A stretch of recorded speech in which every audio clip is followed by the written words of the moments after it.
UP चुनाव में BJP और योगी से मुकाबले के लिए एक गठबंधन खड़ा हो गया है। ओम प्रकाश राजभर और ओवैसी समेत 10 दलों ने इस मोर्चे को खड़ा किया है, लेकिन भागीदारी संकल्प मोर्चा में सत्ता का संकल्प सबसे ज्यादा है।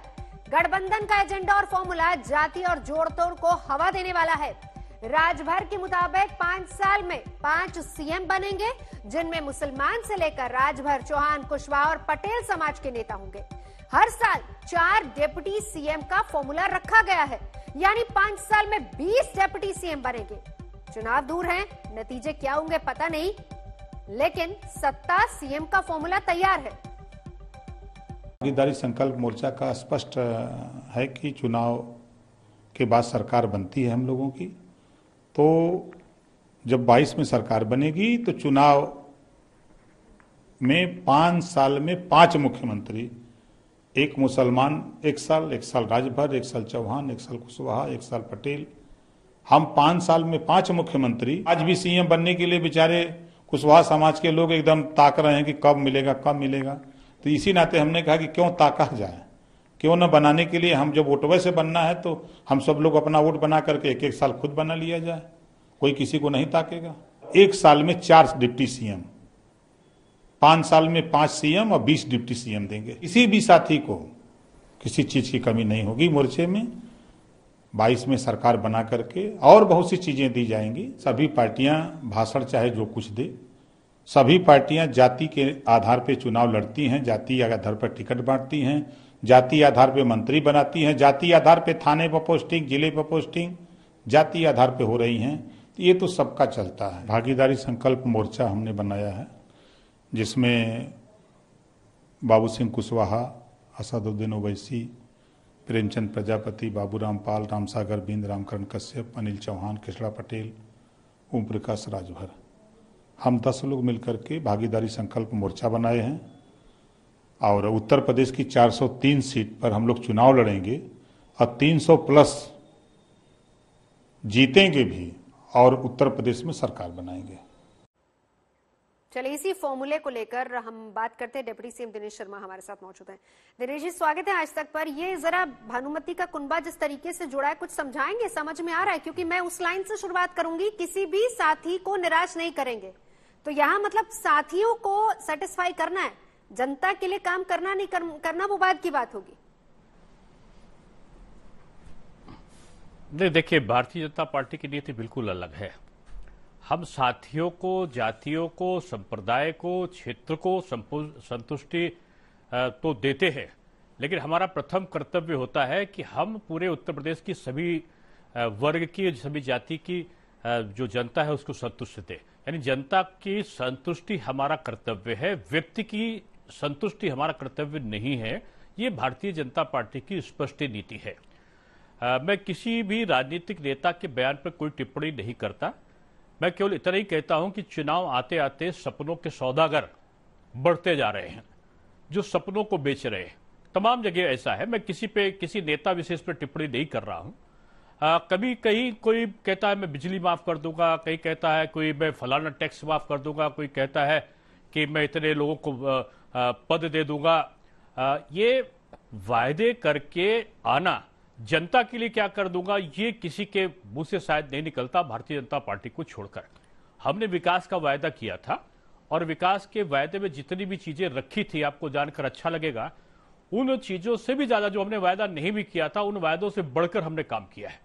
और आज उसका नतीजा यह है कि हमारी महंगाई की दर भी कम हुई है, अपराध भी कम हुए हैं, माफियाओं का उन्मूलन भी हुआ है, किसानों की आय में वृद्धि भी हो रही है, हमारी उपज भी बढ़ी है, भुगतान भी हुआ है, शिक्षा के क्षेत्र में आमूलचूल परिवर्तन हुआ है, टेक्नोलॉजी बढ़ी है।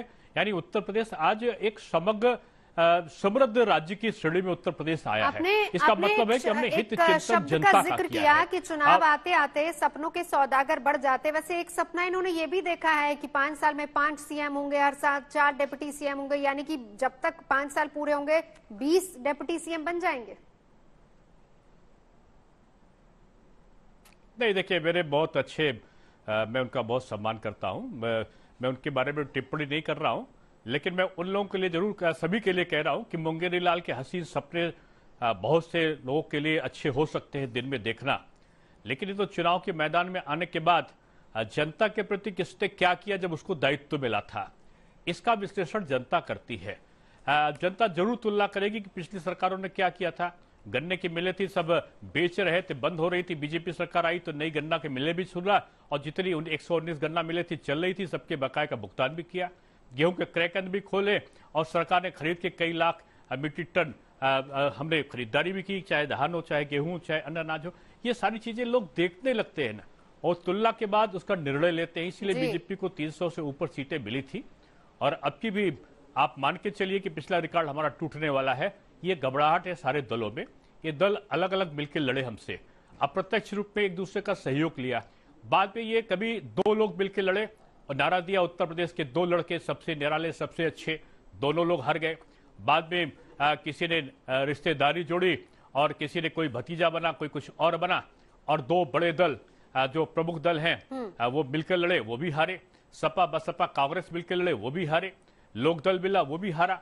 तो बीजेपी से सब बारी बारी से हार चुके हैं और अगली बड़ी हार की प्रतीक्षा करके सब चुनाव के मैदान में है, क्योंकि वो नारे के आधार पर लड़ते हैं, हम काम के आधार पर लड़ते हैं। केंद्र में हमने काम किया है और उत्तर प्रदेश में हम काम कर रहे हैं। तो काम का जब विश्लेषण होगा तो निश्चित रूप में जो सपना दिखाने वाले लोग हैं उनका सपने का प्रभाव उनके उन पर हो सकता है कुछ दिन खुश रहने के लिए, या उनके कुछ साथियों पर कुछ दिन उसका असर हो सकता है। जनता पे असर नहीं होने वाला। अब यही लाइन उन्होंने, बिल्कुल जो जिक्र आपने किया सर, यही लाइन उन्होंने कही कि किसी भी साथी को निराशा नहीं होगी। एक बयान सुनवा देते हैं, फिर मैं आपके पास लौटती हूँ। यूपी में राजभर ने ओवैसी के साथ जो हाथ मिलाया है, लेकिन ओवैसी की 100 सीटों पर चुनाव के ऐलान से पहले ही खटपट बिल्कुल नजर आ रही है। राजभर 100 सीटों पर अब फिलहाल दाएं बाएं हो रहे हैं। हमारा तो अभी तक हम तो राजभर साहब के साथ हैं भाग्यदारी संकल्प मोर्चा के तहत, और हमारे पार्टी के यूपी के प्रेसिडेंट ने इस बात का ऐलान भी किया कि हम एमआईएम पार्टी आने वाले 2022 के असेंबली चुनाव में हम 100 असेंबली सीट पर इंतखाबात में हिस्सा लेंगे। हमने लोगों से एप्लीकेशन लेना भी शुरू कर दिया। शौकत साहब गांव-गांव, ज़िले-ज़िले, कॉन्स्टिट्यूंसी फिर रहे हैं, और हर पार्टी को इख्तियार है कि वो फैसला ले अपनी पार्टी की अच्छाई के लिए। अभी उस संबंध में कोई बैठक नहीं हुई है। सीट का बंटवारा भी मोर्चे से नहीं हुआ है। वो बयान जो उन्होंने दिया है, वो बयान अगर उसको पढ़ें लोग तब तो सही समझ में आवे। हम 100 सीट पर तैयारी कर रहे हैं चुनाव लड़ने के लिए, तो इसमें कहाँ सा फाइनल हो गया कि 100 सीटें उनको मिल गई। अभी मोर्चे की बैठक नहीं हुई है और सीटों के संबंध में मोर्चे में कोई झगड़ा, तकरार, कोई विवाद नहीं है। दिनेश जी, इसको लेकर क्या कहेंगे? एक तरफ चलिए दिखाने की कोशिश ये हो रही कि यूनाइटेड है, लेकिन वहीं सीटों को लेकर अभी से घमासान शुरू हो गया है।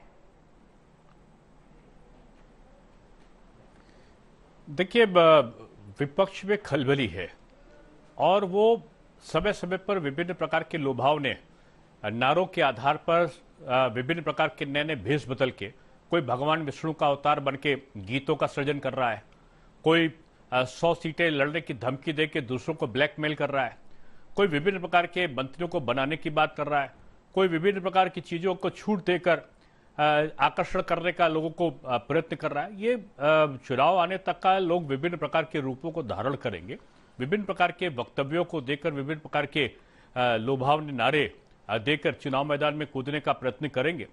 लेकिन भारतीय जनता पार्टी अपने संकल्प पत्र के आधार पर काम करती है और जो घोषणा पहले करती है, चुनाव के बाद अच्छा सा उसको पूरा करने के लिए कृत संकल्प होती है। हमारी विशेषता भी है और हमारी विश्वसनीयता भी है, और शायद इसी के कारण हम पूरा हमारा जो भारतीय जनता पार्टी का जो राज्य है, एक पे एक नए राज्य आते जा रहे हैं। अभी चुनाव हुए तो हमने आसाम में पुनरावृत्ति करी और पुडुचेरी भी हमारे पास आ गया। बंगाल में हमने कई गुना ज्यादा प्रगति की, 3 से हम 76 पे पहुंच गए। तो हमारी प्रगति दिन पर दिन इसीलिए है कि हमारी विश्वसनीयता है, हमारी वचनबद्धता है, उसको पूरा करने का हमारा जो संकल्प है लोगों को पसंद है। बहुत शुक्रिया दिनेश जी, हमारे साथ जुड़ने के लिए, बातचीत के लिए बहुत बहुत शुक्रिया। राजभर के बयान पर डिप्टी सीएम केशव प्रसाद मौर्य का भी जवाब आया है। कहा है कि 5 सीएम और डिप्टी सीएम को लेकर वो जो बात कर रहे हैं बहुत हल्की बात है। कुमार अभिषेक मेरे सहयोगी, जिन्होंने केशव प्रसाद मौर्य से बात की। जो एक भागीदारी संकल्प मोर्चा बनाया गया है, ओम प्रकाश राजभर आपके पहले सहयोगी रहे, अब उन्होंने एक स्टेटमेंट दिया है और ये कहा है कि 5 साल में 5 मुख्यमंत्री वो बनाएंगे, हर साल 4-4 उप मुख्यमंत्री देंगे, ओवैसी को के लिए भी उन्होंने कहा है कि अगर उनकी इस पार्टी की सीट जहां मजबूत होगी 100 क्या 125 सीटें वो दे देंगे। किस तरीके से देखते हैं इस सारे स्टेट? देखिए, मैं इसको बहुत गंभीरता से नहीं लेता। मैं मानता हूं कि हम आपको कह दें कि हम आपको अमेरिका के राष्ट्रपति बना देंगे तो आप मान जाएंगे क्या? ऐसा संभव नहीं होता है। राजनीति में जनता बहुत समझदार है और भारतीय जनता पार्टी के प्रति जो भरोसा था वो भरोसा लगातार मजबूत हुआ है। इसलिए हम 2022 में भी 300 से अधिक सीटें जीतेंगे। कोई मोर्चा, कोई पार्टी भाजपा के खिलाफ चुनाव तो लड़ सकती है, लेकिन भाजपा के खिलाफ अभी उनको जन समर्थन मिलता हुआ कहीं दिखाई नहीं देता, क्योंकि हमारे साथ चाहे अनुसूचित वर्ग हो, चाहे पिछड़ा वर्ग हो, चाहे सामान्य वर्ग हो, सबका साथ सबका विकास जिस प्रकार से हमारी पार्टी ने, हमारी सरकार ने काम किया है, उसी प्रकार से लोगों का समर्थन उसी अनुपात में हमें प्राप्त हो रहा है। सर, इससे जुड़ा ही एक और सवाल है, जैसे मायावती ने मना कर दिया कि वो किसी के साथ गठबंधन नहीं करेंगी। ओम प्रकाश राजभर या उनका मोर्चा चाहता था कि उनके साथ जाएं। चर्चा ये भी चली थी कि बीजेपी भी उनके संपर्क में है, कि वो चाहती है कि ओम प्रकाश राजभर को क्यों ले। समाजवादी पार्टी ने कुछ कहा नहीं। तो ऐसे छोटे दल का अगर कोई एक गठबंधन बना है तो क्या आप उसको किस तरीके से देखते हैं? क्या वो बिखर जाएंगे? क्या वो अपने आप लड़ेंगे या किसी बड़े दल के साथ जाएंगे, या आप लोग भी इनमें से कुछ दलों को अपने साथ ले सकें? देखिए, जो हमारे गठबंधन के साथी के रूप में हैं वो हमारे साथ हैं और उनके बल पर हमने चुनाव जीता है। और कोई ऐसी पार्टी होगी जिसका जनाधार होगा और भाजपा के साथ जुड़ना चाहेगा तो संगठन उस पर विचार करेगा, पार्टी विचार करेगी कि उनको जोड़ लिया जाए कि ना जोड़ लिया जाए। लेकिन अभी हमारी जो पार्टी है जिनके साथ हमारा गठबंधन है, उसके बल पर ही हम 300 से ज्यादा सीटें जीत रहे हैं और फिर से 2022 में भाजपा की उत्तर प्रदेश में मजबूत सरकार बनने जा रही है। आखिरी सवाल सर, बड़ी चर्चा रही पिछले दिनों मुख्यमंत्री और उनके नेतृत्व, इन तमाम चीजों को लेकर। क्या वो मामला सुलझ गया है? क्या मुख्यमंत्री योगी आदित्यनाथ ही के नेतृत्व में ही जाएंगे, वही चेहरा होंगे? देखिए, ऐसा कोई विषय ही नहीं था जिस विषय को आप सब लोग चला देते हैं। अभी चेहरा और ना चेहरा या ऐसा कोई विवाद आदि की कोई संभावना न थी, न है, न कभी होने वाली है।